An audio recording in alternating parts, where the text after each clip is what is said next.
Welcome to the Investing Show. Joining us now on the show, we've got Jeremy Roberts of BlackRock. Jeremy, welcome to the show. Thank you. We've had inflation figures most recently come out for June. Inflation has fallen back to 2.6%. Surprisingly, I think, if anything, we expected an inflation shock was going to be to the upside, not to the downside.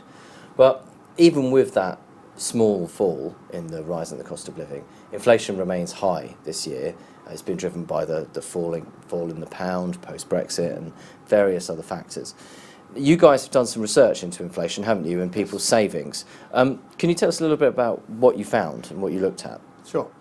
Well, this is the fourth year that we've done this survey. We call it the Investor Pulse survey. We're looking into people's attitudes into their long-term futures, their retirement plans, and how they think about their own savings. And the beauty of this being the fourth year is that we can see trends that happen over those years. And so we've surveyed 4,000 people in the UK. And yes, so let's start with the good news.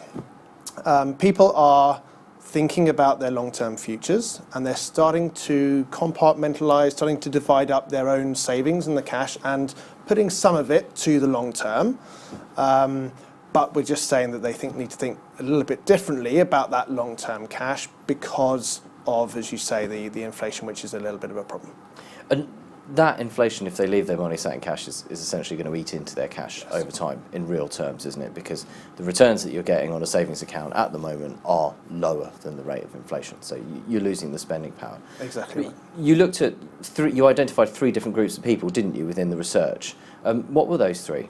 Yeah, so we found three groups. So first we call the pinched.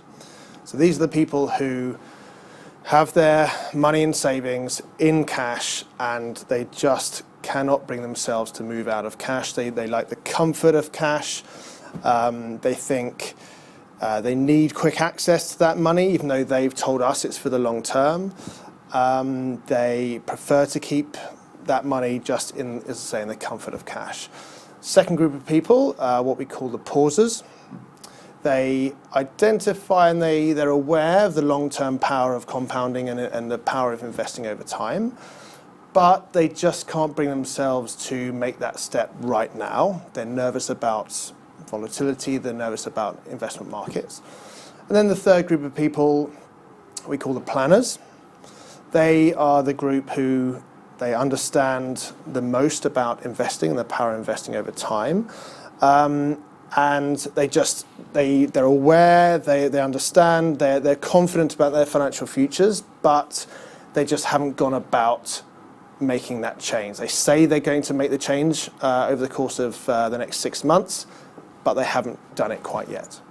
And the key to all of this is where people are talking about their long-term savings, isn't it? It's if you're going to be investing that money to try and put it to a more productive use, then you need to be thinking long-term. Exactly right. It's not the money that you're going to need tomorrow. But once people have got a certain amount that they need, perhaps a couple of months post-tax savings in cash to allow for life's little emergencies if the boiler packs up or the car needs a new gearbox or all those other things that life likes to throw at you, like the new tyre I needed yesterday, costing me nearly £200.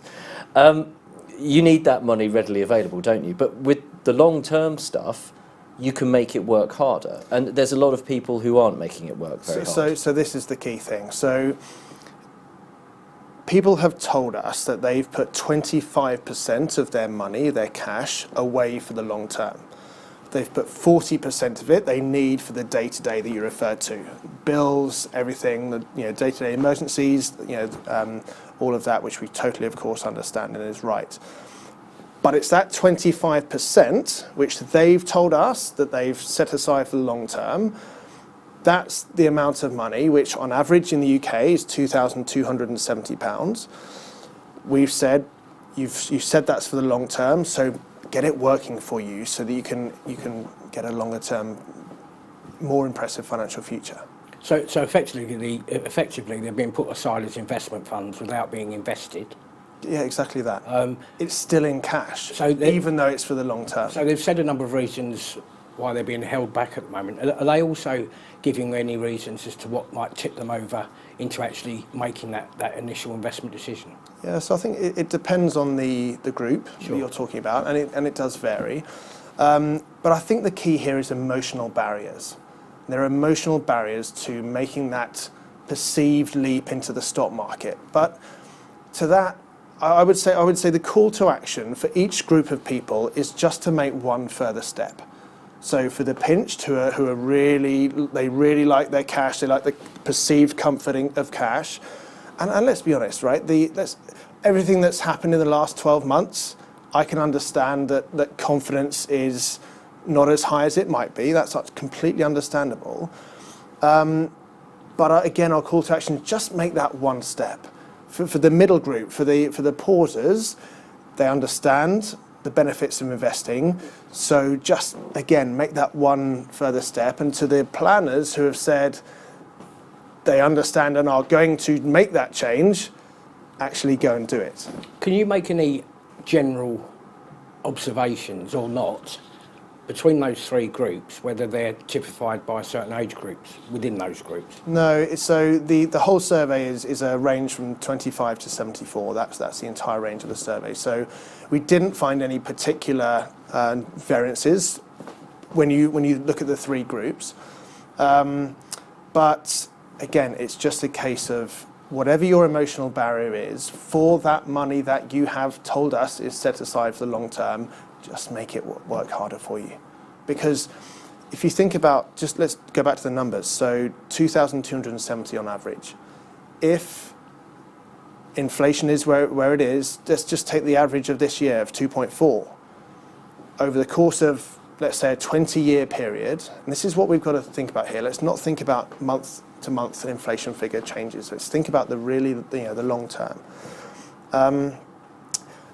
That figure of 2,270 will be eroded by almost £1,000 over that 20-year period. And let's take the last 20 years, which we haven't cherry-picked. It includes the global financial crisis, includes the dot-com boom and bust. If you'd put that £2,270 to work over that last 20 years in, let's just say, the standard UK stock market, it would be worth 8,350. Again, we're not saying take that entire leap, but for every group, just make your money for the long term work a little bit harder. There's obviously a lot more to be done in terms of your survey than, and regarding education as much as anything else, because the other concern, of course, quite apart from inflation, is that in 30 years' time or whatever, you'll be virtually unable to rely on kind of state aid. So savings in terms of your investments are going to be absolutely key. I just wonder whether, was that a question you pitched to them at all, in terms of, that general educational, do they feel that there should be more education and or help? So people's awareness of the effects of inflation, of the power of the stock market over time, compounding, etc., varies hugely. But it's just a case of education is a real issue for our entire industry, for the media, for asset managers, for our distributors, to get a hold of, because education has got to start at a younger age as well. Should it be part of the national curriculum in schools? Because for me, apart from obviously your health and happiness, what's more important than securing your financial future? So education is absolutely paramount importance. I think that is an example of something where it cuts across what you said earlier about the age range. It's actually, I think that, from my observation of reading our readers' comments and the things that when we talk to our readers, is that actually this is something that cuts across the age range, and there'll be a chunk of people within all of the age ranges who think of themselves as an investor. Absolutely. And then there'll be a large number of people, the majority of people across most of those age ranges, who think, well, I'm not an investor. I'm not willing to take a gamble. I'm not willing to take that risk. And if anything, with the older generation, it's actually possibly more likely there's more investors in that generation because, for better or for worse, they had the old-fashioned stockbroker or financial advisor who was helping them over that hurdle and getting them to start investing. Whereas actually for the younger generation, it's never been easier to start investing. I mean, we could all sit here, get our phones out and open an account, I'm sure, by the time we finish the conversation. Absolutely.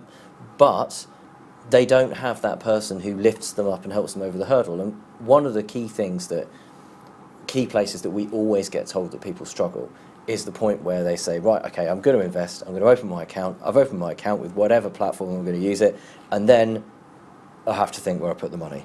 And that's exactly the point where they go, ooh.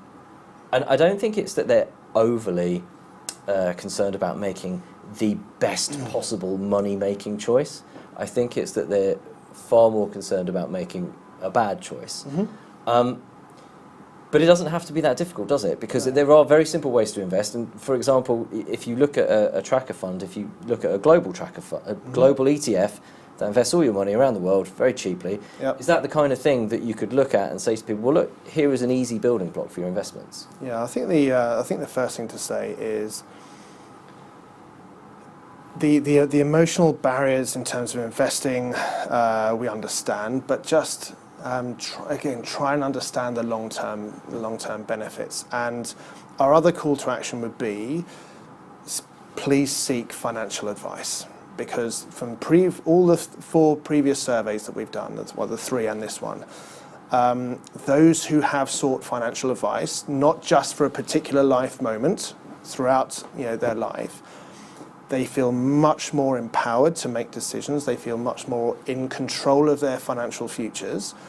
And that advice, that guidance can be from multiple sources clearly, but please do seek financial advice, because you will feel more in control. Jeremy, that's all we've got time for today. Thank you very much for joining us. Richard, thank you very much for joining us. Thank you. Thank you very much for watching. Join us next time on The Investing Show. Goodbye.